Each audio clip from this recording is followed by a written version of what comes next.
قال الرسول صلى الله عليه وسلم: ثلاثة جدهن جد وهزلهن جد: النكاح والطلاق والرجعة. النكاح والطلاق والرجعة. النكاح والطلاق والرجعة. نعم يا ابني. أستاذ، أنا الحين أعرف معنى الطلاق وأعرف معنى الرجعة، بس النكاح شنو؟ سؤال جميل. النكاح هو المسمى الشرعي لزواج الرجل بالمرأة. لزواج الرجل بالمرأة.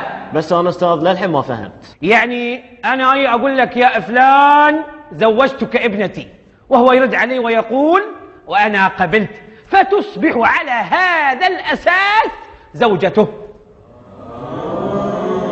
لا أستاذ ما فهمت. يعني يا جاسم أنا أقول لك: يا جاسم زوجتك ابنتي. وأنا قبلت. قبلت؟ إيه؟ قبلت شنو؟ أتزوج بنتك. زواج بنتي يعني؟ إيه؟ لا لا لا لا يا ابني، طلق الحين أقول لك طلق. لا أستاذ بابا مطلق. شنو مو مطلق به؟ أنا كنت أشرح لك الدرس، ما كنت قصدي أن أزوجك بنتي. أستاذ الحين أنا تزوجت بنتك على حسب شرحك لنا، وكل الصبيان في الصف الحين شهود، صح؟ صح.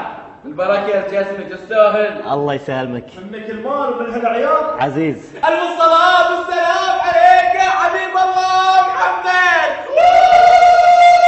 وبارك حمزة بين حمرين الله يطول في عمره.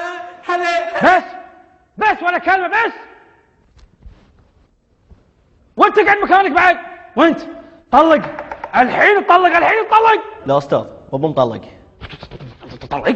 زين سمعوني، الحين راح اشرح لكم موضوع الطلاق، وابيكم تركزون في ذي الموضوع، خاصة انت. الواحد اذا بيطلق زوجته لازم يقول لها: يا مريم انت طالق. سمعتوا؟ وراح ابتدي فيك يا جاسم. يلا ريبيت وذ مي. قول: يا مريم انت طالق. يعني الحين اسم بنتك مريم؟ حي الله عمي ابو مريم. بس تدري عاد؟ قوم. المدير تعال عند المدير.